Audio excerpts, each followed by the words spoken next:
everyone, and welcome back to my channel. Today I'm going to be covering how I grew my hair to my waist, and I'd like to start off by saying my hair type. So I have 4C hair. I have extremely high porosity hair, and I've been natural since 2014, July 2014.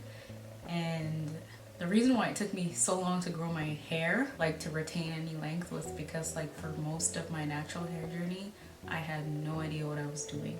So I was breaking off my hair like constantly. So I had no idea what I was doing. I was trying to figure out how to grow my hair faster, and I was constantly touching my hair, and that didn't help it at all. It made things worse. So for years my hair was stuck at like shoulder length. So it was like shoulder length and it didn't pass that. It was very thick. I've always had thick hair, but it was just short. I didn't consider it long. So I just wanted to say that. Another disclaimer, my hair has never been this long before. This is the longest my hair has ever been my entire life.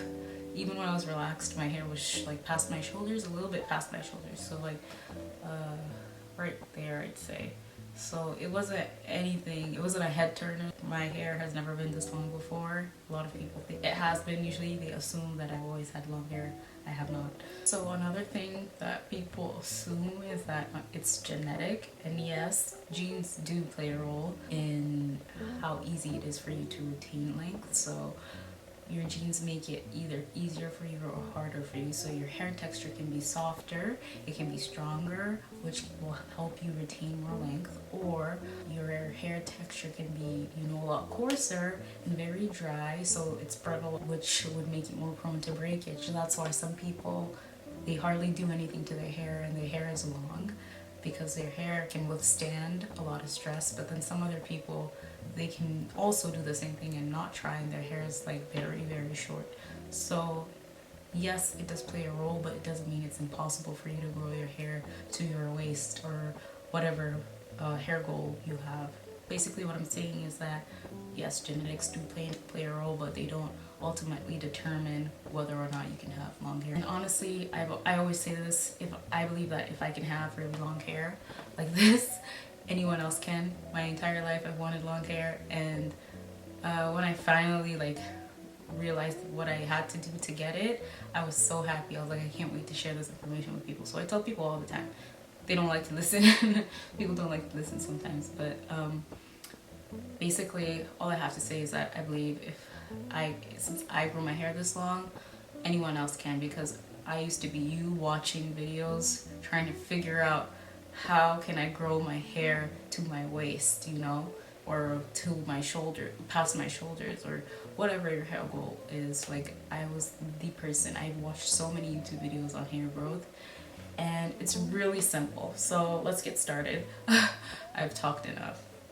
So basically, how I grew my hair to waist length. So the number one question I always get asked is what product I use. What product do you use? What product do you use? And I always tell people it's not the product that's going to take you to your waist, or to your mid-back, or to your tailbone, or whatever hair goal you have, like your routine is. That's what's very important. So to start off, the most important thing that I really focused on was reducing breakage. And the thing that I noticed mattered most when it came to reducing breakage was being gentle to my hair. Like when I'm brushing it, when I'm parting it, when I'm getting my hair washed, it doesn't matter where I am, whether I'm doing my hair or someone else is doing my hair. When I'm taking my braids out, when I'm putting them in, I'm very gentle, and I try my best not to break my hair, because that's the number one factor in why people's hair usually doesn't grow past a certain length. Everyone that I've spoken to that's trying to grow out their hair, when I ask them, do they break their hair off and how do they brush their hair? Do they see pieces of hair around them when they're doing their hair? The answer is always yes.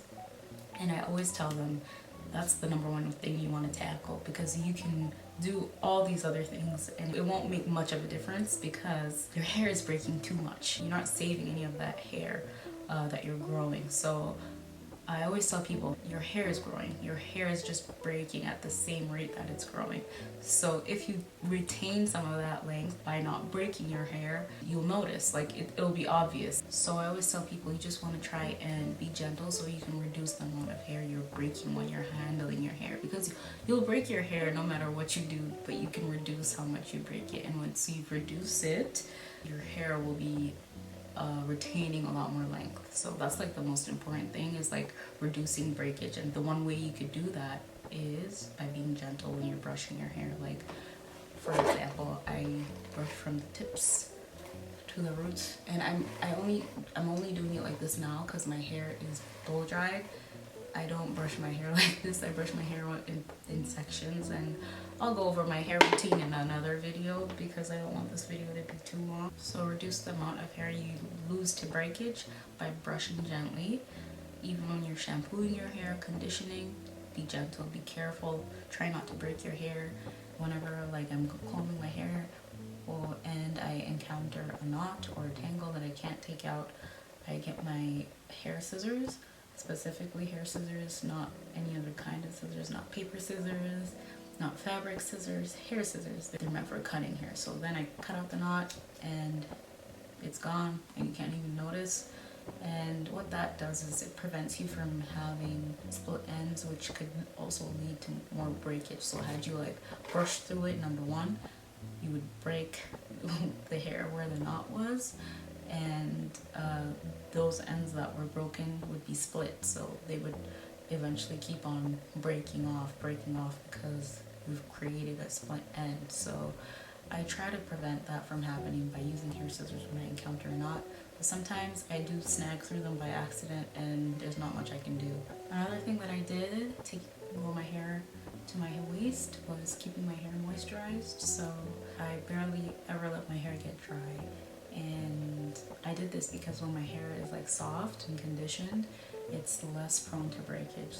Like I said, I really heavily focused on things that would reduce breakage for my hair. And when my hair was soft from moisturizing, when I'm detangling or when I'm handling my hair, when I'm touching it, it's less prone to breakage than if it were like dry. Because dry hair, it's so brittle, especially my hair. Like when it's dry, any small thing, it will snap off at the ends, or like even in the middle, it'll just snap off and it's gone. Bye bye. There's nothing you can do. You can't go back on. So keeping my hair moisturized definitely help with that. And I have to say, like, these products are what really works for my hair right now. So the products that I use are right here for moisturizing my hair. It's really just three. And I use the TGIN Buttercream Daily Moisturizer, and this product is really good. I like it. And then second, I use the Camila Rose Honey Hydrate, and this works really well for my hair. It's my favorite product. I always tell people if there's one product they should use that I've recommended, it's this one. And it's not that it'll grow your hair faster, it's that it'll make your hair soft and your hair won't break. So your hair will be so soft, it's less likely to break, and it'll help you retain like some length. So I always recommend it. It makes my hair so soft. I love this product so much. And the third product that I like a lot is the Camila Rose Curl Maker with marshmallow and agave leaf extract. So I really love this product. And this product works really well too. I put it at the tips of my hair though only, and it's so that when my hair is like twisted or braided, it curls the end so that it's not all frizzy. Because when it's frizzy, I get a lot of single strand knots, and that leads to like breakage, and it also leads to split ends. My ends get frizzy if I don't apply it, and it tangles a lot, and usually when it tangles like that, I have to cut it off. So to reduce that, I use that product, and it makes the end of my twist like a nice tight curl, so it doesn't frizz, and it just looks nice, looks neat, and it also makes my hair very soft too. So those are the three products that I really like. And for my scalp, I really like using rosemary oil or peppermint oil or tea tree oil. Anything that's like tingly, I like using for my scalp. tingly and light. So I don't like using heavy oils for my scalp anymore, and that's because I noticed that it made my scalp really itchy, and once I stopped using it, my scalp stopped being itchy. So I like rosemary. I got this one from Neo, and it's good, I guess. I like it because I like it. I'd use any rosemary oil product from any brand, but this one is from Neo and it's nice. And any oil that'll make my scalp tingle, I'll buy it. And I use that for my scalp, and I moisturize my hair about once a week. Like when you use these the three products that I recommended, you only have to moisturize your hair like one time like a week. You only have to moisturize your hair like once a week. I'm not even joking. You can even go like 2 weeks without it, you'll be fine. But I moisturize like about once a week, and my hair doesn't get dry. And I've had like extremely dry hair my entire life, and I never thought that I could like find a product that would work for me. So once I did, I stuck with them, and it's been working great for my hair now. My hair doesn't get dry at all, and yeah, I love those products. They're working great for me now. And also another thing for moisturizing, every time I wash my hair, anytime I shampoo my hair, I always use a deep conditioner, and I don't have the deep conditioner I use with me now, but I'll put a picture of it up. And I always use a deep conditioner after. I also tend to try a lot of different deep conditioners, but I've been really loving this one specifically. So it's like the Manuka Honey deep conditioner from Shea Moisture, and I love it. It makes my hair so soft. So yeah, that's what I use. Another important thing is trimming your hair on a consistent basis, like especially if you're constantly changing your hair, you're constantly touching your hair will most likely end up having a lot of split ends. And in order for you to maintain thick and full hair that's long, and also ends that are healthy, you need to trim your hair. And I trim my hair every like 4 months, and I recently started going every 2 months because my hair is so long now, and I just want to see if that works for me. I'm not sure yet, but yeah, I always recommend you trim your hair like 4 months. Some people need it more, some people need it less. It depends on how much you touch your hair and basically the health of your hair. But trimming your hair, I know it sounds counterproductive, like you're trying to grow your hair longer, why are you gonna cut it off? But like if you do cut it off, trust me, the ends will be healthier and they're gonna be less prone to breakage. Let's say your hair grows half an inch a month, your hair grows 6 inches a year on average. It's usually 46 inches, but your hair grows 6 inches a year. You trim off maybe throughout the year about 2 to 3 inches. So you'll be able to save between 3 to 4 inches a year. Wouldn't you prefer to sacrifice 2 to 3 inches of hair and retain 3 to 4 inches of hair instead of not retaining any at all? So trust me, it's gonna help you in the long run if you trim your ends and you're consistent with it. I know it's not easy. I hate doing it too, but I do go and get my hair trimmed when I know I need to, which is on average every 4 months. So I always recommend people to trim their hair, especially if you're gonna start like a clean slate and you're trying to grow your hair again. I suggest just trim your hair and start from there, a nice clean fresh start. And also another thing that I think is very important is protective styles, and protective styles that do less harm and more good, because there are protective styles that can break your hair, and the protective styles that I always do are like single braids and single twists. I only do cornrows when my hair is blow dried or straightened.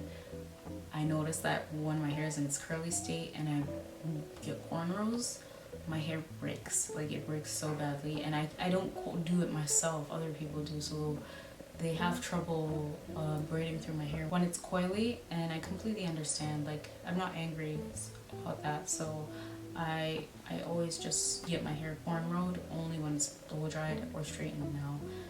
And other times I do single braids and single twists, and the reason why that is because basically the style is easy to put in and take out. So I do about 12 to 24 braids or twists, and they are so easy to put in and so easy to take out, so my hair breaks a lot less. Like everything I do, like I said, I make sure it's going to break my hair less. And so any hairstyle I pick, I'm like, is that going to really damage my hair? And if it is, I'm just going to do it once. If I do really want to do it, I'll just do it once. But usually I stick to my braids and twists, and I put it in, I take it out. I barely lose any hair to breakage, so that's why I love those two hairstyles. I love doing twists more than I do braids, but I really love those two hairstyles. They're simple to take out. My hair does not break. So anytime someone is braiding your hair and they're twisting it and you see pieces all around you, you don't want to see that. That's not a good sign. Even if it's you doing your own hair, you don't want to see a lot of hair, tiny short pieces of hair all around you. That's not good. That's breakage, and it's going to be very difficult for you to retain any length if you have excessive breakage. That's what I always emphasize. The next thing is heat. So I know this is a bit hypocritical of me to bring this up with my hair blow dried, but I only blow dry my hair like 3 to 4 times a year, and I'll get one silk press. This is, I think, the 3rd time I'm blow drying my hair this year, and I'm getting a silk press in November, and then that's it. I really don't use heat on my hair, and the only reason why I use heat on my hair now is because I'm gonna get a trim. I need to get my hair trimmed when it's blown out or silk pressed, because I like my hair being even. I used to cut my hair when it was like in its curly state, but although that worked fine, I wanted my hair to be even, and it wasn't even because the hair wasn't stretched out, so you can't really evenly cut natural hair in its natural state. So now I only use heat like 3 to 4 times a year, and I don't use it that often because it can lead to heat damage, which can lead to breakage, or you having your curl pattern completely like permanently destroyed. You can't really save it.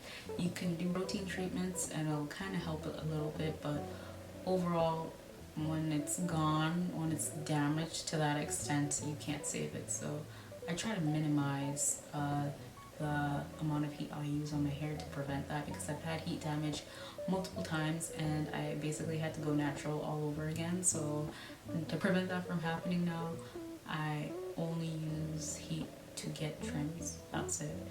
That's basically all I have. So the important things that you want to keep in mind to recap everything is to reduce breakage. So that's like the #1 important thing. If you want to grow your hair to any length, you need to reduce the amount of hair you're breaking.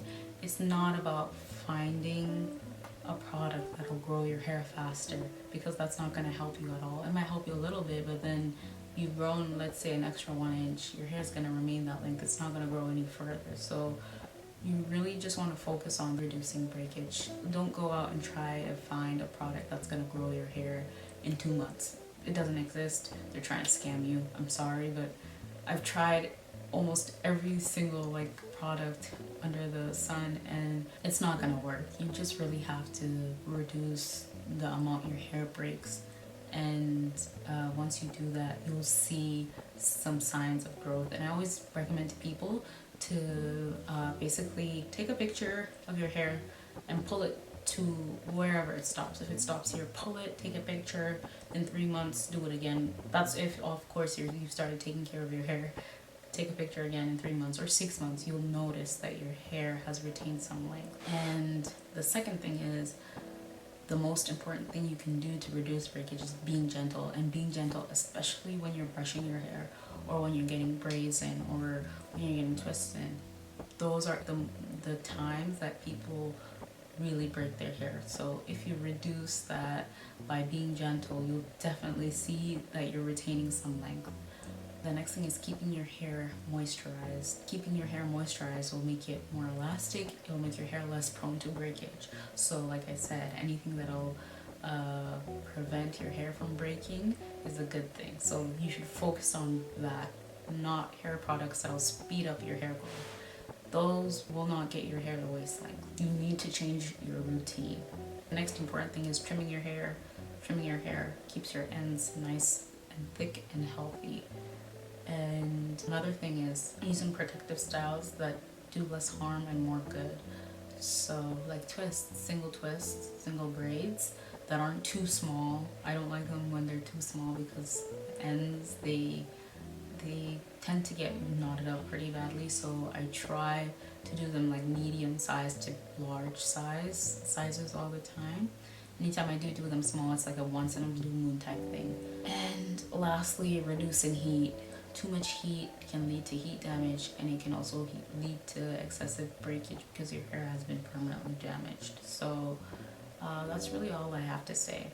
So the one thing that I would recommend is for you guys to focus on changing your routine, because your hair is stuck at the length that it's stuck at because you're doing something wrong. And the thing that you're usually doing wrong is that you're not being gentle. Like, that's what I've noticed with people, is that they're excessively breaking their hair from brushing it and braiding it and stuff like that. So something in your routine needs to change in order for you to start retaining length. And once you change that thing, you'll start seeing a difference, I promise you, because that's what happened to me. I was natural for so long and I didn't know why my hair wouldn't grow past a certain length.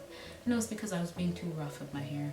Hair doesn't like being stressed. It just likes being taken care of and left alone. So once you take care of it, leave it alone. Don't neglect it. Take care of it, leave it alone. In a couple of months, check, you'll see that your hair has retained some length. Alright, so that's really all I have to say. I didn't really go into depth with my routine because I want to make it in a different video. If I put it in this video, the video is going to be like an hour long and I don't want it to be. So I'll make a separate video for that. And yeah, that's all I have to say for this video. And let me know whether you liked it or not. If you have any questions, you can put it down in the comments below. I'll try to answer the questions. Thank you so much, guys, for watching. And I hope you enjoyed the video. And yeah, bye.